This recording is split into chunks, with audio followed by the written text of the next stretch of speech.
que ser vítima é uma fatalidade, mas ser vitimista é uma mentalidade. Ser vítima é uma fatalidade, ser vitimista é uma mentalidade. Porque todos nós somos vítimas em algum momento. Você pode ser vítima de um golpe, você pode ser vítima de um abuso, você pode ser vítima de uma agressão, você pode ser vítima de uma perseguição, de uma afronta, de uma humilhação. Isso acontece, não temos ingerência sobre isso. Mas se tornar vitimista, isso é uma mentalidade, e temos responsabilidade sobre isso. Irmão, olha para mim. A mentalidade, ela é tão importante para vivermos a plenitude da vontade de Deus, que a Bíblia chega ao ponto de estabelecer uma condicional: transformai-vos pela renovação do vosso entendimento, para que possam experimentar a boa, perfeita e agradável vontade de Deus. Se a minha mentalidade, ou seja, se o meu entendimento não for renovado, eu não consigo experimentar qual é a boa, perfeita e agradável vontade de Deus. A mentalidade precisa ser redimida. Eu preguei sobre isso algumas semanas atrás. A Bíblia diz que nós tínhamos uma mentalidade de pecado. Quem além do homem pode sondar a mente humana? E a Bíblia diz: quem pode sondar os pensamentos de Deus, senão o próprio Deus? Mas logo em seguida ele diz: mas nós recebemos o Espírito de Deus. Nós recebemos a mentalidade de Cristo. Você em Jesus carrega a mentalidade do céu.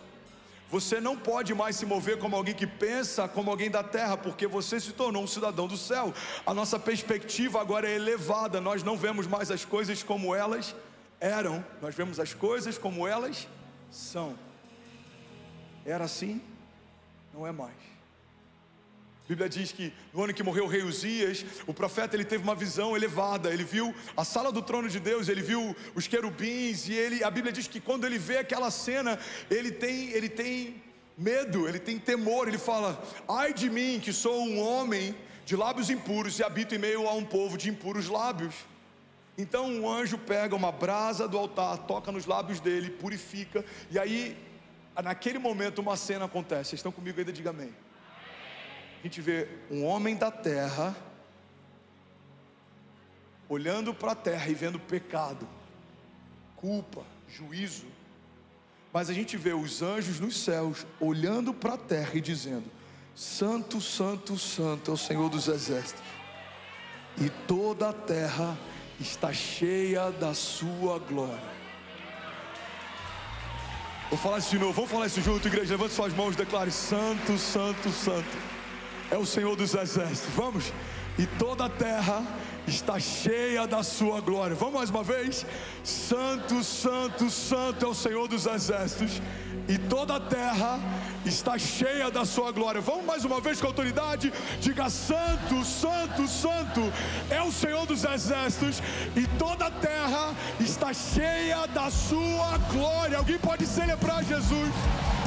Aleluia, aleluia, Jesus, aleluia. Um homem da terra olhando para os céus: ai de mim, que sou um homem impuro e habito em meio a um povo de impuros lábios. Os céus olhando para a terra, toda a terra está cheia da glória de Deus. Dizem que todo ponto de vista é a vista de um ponto. Do ponto de vista da terra, se o teu olhar é horizontal, tudo vai mal. Os dias são maus, a economia está mal, a política vai mal, os homens são maus, tudo vai mal. Por quê? Porque o meu olhar é horizontal. Mas quando o nosso olhar começa a ser verticalizado, olhamos as coisas de uma outra perspectiva. Passamos a olhar do céu para a terra. E não é esse o propósito de Deus para a igreja? Não é esse o princípio que Jesus ensina na oração do Pai Nosso? Quando orarem, orem assim. Qual que é o princípio estabelecido na oração do Pai Nosso? Seja feita a sua vontade aqui na terra, como já é feita no céu. Qual que é a vocação da igreja, o comissionamento da igreja? Qual que deve ser o posicionamento da igreja? Trazer o céu para a terra. as realidades do céu para a terra. Mas como eu trago as realidades do céu para a terra se eu não tenho a mentalidade do céu? Assim como o homem pensa, ele é. Se a minha mente é carnal, eu vou pensar em carnalidade. Se a minha mente é espiritual, eu vou pensar em coisas espirituais. Se a minha mente pensa em milagres, eu vou crer em milagres. Se a minha mente pensa em problemas, eu vou me mover a partir de problemas. Aquilo que você utiliza como filtro diz muito a respeito do tipo de construção que a tua história vai ter. Fomos chamados por Deus para nos mover a partir de milagres. Você não vai encarar 2024 segundo os seus olhos naturais, porque os nossos olhos naturais veem aquilo que é natural. Você vai encarar o próximo ano segundo uma visão espiritual, porque a nossa visão espiritual vê o que Deus está vendo. E quando você vê o que Deus está vendo, você passa a falar o que Deus está falando. E o que Deus está falando, pastor, para esse ano? Toda a terra está cheia da glória de Deus. Alphaville está cheia da glória de Deus. Vamos, alguém? Brasil está cheio da glória de Deus. A minha casa está cheia da glória de Deus. A nossa igreja está cheia da glória de Deus. Aleluia. Aleluia. Aleluia.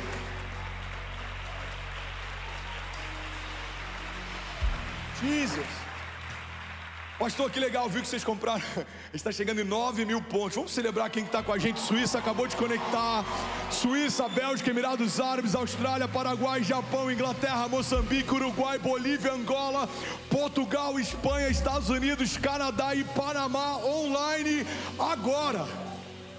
E só está começando. Alguém vai dizer, pastor, eu vi que vocês compraram uma fazenda. Que demais, cara. Quanto tempo vocês juntaram? Não, a gente não juntou. Mas como é que vocês pagaram? Não, a gente não pagou.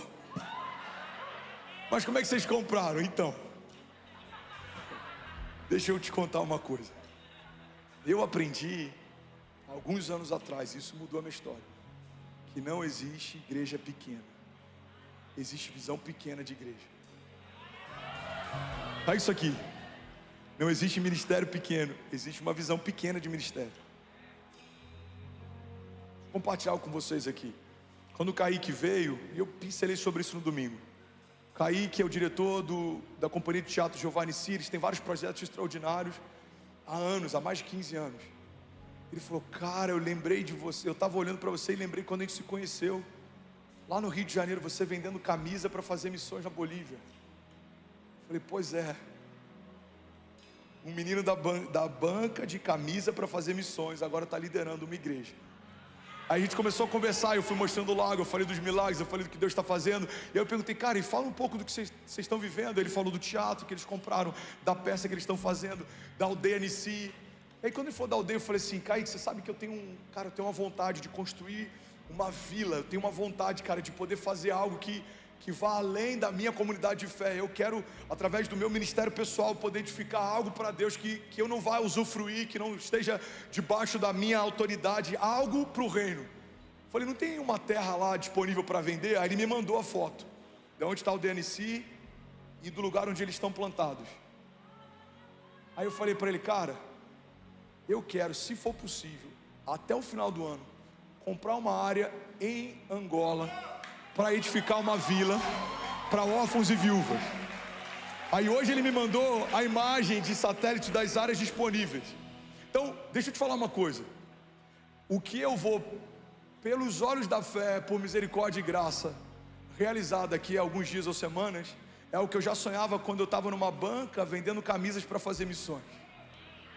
Qual que é a distância entre um menino vendendo camisas para fazer missões e um pastor pai de 3 filhos liderando uma igreja que agora pode investir em missões? Porque não existe ministério pequeno, existe uma visão pequena de ministério. Não existe uma igreja pequena, existe uma visão pequena de igreja. Alguém pega isso aqui em alguma área da sua vida. Não existem pequenas empresas, existe uma visão pequena de empresa. Porque assim como o homem se vê, assim ele é. Quando eu tenho a mentalidade dos céus, eu penso como os céus pensam. E quando eu penso como os céus pensam, eu falo o que os céus falam. E quando eu falo o que os céus falam, eu vivo o que Deus preparou para mim. Por quê? Porque eu estou sempre correndo na direção dos meus pensamentos mais fortes. Aquela mulher do fluxo de sangue caminhava na direção de Jesus e ela falava: se eu apenas tocar na orla das vestes dele, certamente eu serei sarada. Se eu apenas tocar na orla das vestes dele, certamente eu serei sarada. Ela estava todo o tempo trazendo à memória o que dava esperança. Ela estava confessando, ela estava crendo, e ela se moveu a partir daquilo que creu, e o milagre aconteceu. Levante suas mãos em nome de Jesus, declara com autoridade, diga: aquilo que sem Deus era impossível, diga: com Deus é inevitável.